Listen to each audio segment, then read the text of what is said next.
جنوب وزیرستان میں وانا کیڈٹ کالج پر دہشت گردوں کا حملہ ناکام، سیکیورٹی فورسز کا فیصلہ کن کلیئرنس آپریشن، تمام طلبہ اور اساتذہ کو ریسکیو کر لیا گیا۔ حملے کے دوران 525 کیڈٹ سمیت 650 افراد موجود تھے۔ کالج کے اندر چھپے 3 خارجی دہشت گردوں کے خلاف آپریشن، تینوں خارجیوں کا تعلق افغانستان سے بتایا گیا ہے۔ دہشت گرد ٹیلی فون پر مسلسل افغانستان سے ہدایات لے رہے تھے۔ گزشتہ روز افغان خوارج نے کالج کے مرکزی گیٹ پر بارود سے بھری گاڑی ٹکرا دی تھی۔ 2 خوارجیوں کو موقع پر جہنم واصل کیا گیا تھا۔ وانا کیڈٹ کالج دہشت گرد حملے کی فوٹیج سامنے آ گئی۔ کالج کے گیٹ پر خود کش دھماکہ کیا گیا۔ دھماکے سے کالج کا مرکزی دروازہ مکمل طور پر منہدم ہو گیا۔ قریبی عمارتوں کو بھی نقصان پہنچا۔ سیکیورٹی ذرائع کے مطابق دہشت گردوں کے مکمل خاتمے تک سیکیورٹی فورسز کا آپریشن جاری رہے گا۔ اسلام آباد میں بھارتی سپانسرڈ فتنہ الخوارج کا بزدلانہ وار، G11 کچہری کے قریب خودکش دھماکہ، 12 افراد شہید، پولیس اہلکاروں سمیت 36 زخمی۔ فوٹیج GTV نیوز کو موصول، مبینہ خودکش بمبار کا سر مل گیا۔ دھماکے کے بعد گاڑی میں آگ بھڑک اٹھی۔ دھماکے سے قریب کھڑی گاڑیوں اور موٹر سائیکلوں کو بھی نقصان پہنچا۔ ابتدائی معلومات کے مطابق خودکش حملہ آور نے ضلع کچہری میں داخل ہونے کی کوشش کی۔ ناکامی پر خودکش حملہ آور نے قریب کھڑی پولیس وین کے ساتھ ہی خود کو اڑا لیا۔ اسلام آباد بار ایسوسی ایشن کا آج عدالتوں میں مکمل ہڑتال کا اعلان۔ خودکش حملہ آور باجوڑ میں رہائش پذیر تھا۔ حملہ آور پیر بدھائی سے موٹر سائیکل پر G11 کچہری پہنچا۔ حملے کی ابتدائی رپورٹ تیار۔ خودکش حملہ آور نے چادر اوڑھ رکھی تھی۔ IG اسلام آباد کے مطابق دھماکے میں 8 کلو گرام بارودی مواد اور بال بیرنگز استعمال کیے گئے۔ شواہد کے مطابق حملہ آور ایک ہی تھا۔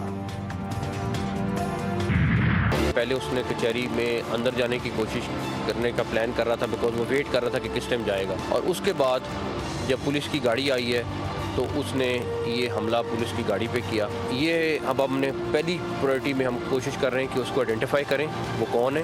میں آپ کو شور کراتا ہوں کہ ہم اگلے چند گھنٹوں میں اس کو آئیڈینٹیفائی کر لیں گے۔ حملہ 12:39 پر ہوا۔ خودکش حملہ آور کچہری کے اندر جانے کا پلان کر رہا تھا۔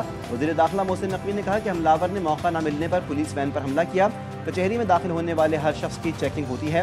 صدر زرداری وزیر اعظم کی اسلام آباد کچہری دھماکے کی مذمت، جاں بحق افراد کے لواحقین سے دلی ہمدردی اور تعزیت کا اظہار۔ ریاست کو جو ہے وہ اس کو ایک پیغام سمجھنا چاہیے کہ اس وقت افغانستان میں بیٹھے دہشت گرد جن کی افغان حکومت جو ہے پشت پناہی کر رہی ہے، وہ اس جنگ کو جو ہے اس کا جو ٹیمپریچر جو ہے انہوں نے انکریز کر دیا ہے۔ اندازہ تھا ہم پر دباؤ ڈالنے کے لیے ایسی کوئی حرکت کی جائے گی۔ دہشت گردی اب تک صرف سرحدی علاقوں تک ہی محدود تھی۔ ریاست کو اسلام آباد میں دہشت گردی کا ایک پیغام سمجھنا چاہیے۔ وزیر دفاع خواجہ آصف کہتے ہیں کہ طالبان رجیم کی پشت پناہی سے دہشت گردوں نے ٹیمپریچر بڑھا دیا۔ پاکستان دہشت گردانہ کارروائیوں کا بھرپور جواب دے گا۔ دہشت گردی کے مکمل خاتمے تک کارروائیاں جاری رہیں گی۔ صدر اور وزیر اعظم کا اتفاق۔ صدر زرداری سے وزیر اعظم کی ملاقات، سیکیورٹی صورتحال پر تبادلہ خیال، دہشت گردی کے واقعات کی شدید مذمت۔ صدر کا پارلیمنٹیرینز اور اتحادی جماعتوں کے اعزاز میں ایوان صدر میں عشائیہ۔ آصف زرداری اور شہباز شریف نے اس عزم کا اعادہ کیا کہ غیر ملکی پشت پناہی یافتہ دہشت گردوں اور ان کے سہولت کاروں کے خلاف کارروائیاں دہشت گردی کے مکمل خاتمے تک جاری رہیں گی۔ امریکہ دہشت گردی کے خلاف جدوجہد میں پاکستان کے ساتھ ہے۔ امریکی ناظم الامور نیٹلی بیکر کا اسلام آباد دھماکے میں جاں بحق ہونے والوں کے خاندانوں سے ہمدردی کا اظہار۔ چین، آسٹریلیا اور برطانیہ کی بھی مذمت۔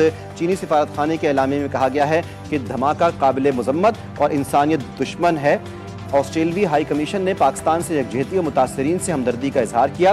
برطانوی ہائی کمشنر نے کہا کہ صورتحال پر گہری نظر رکھے ہوئے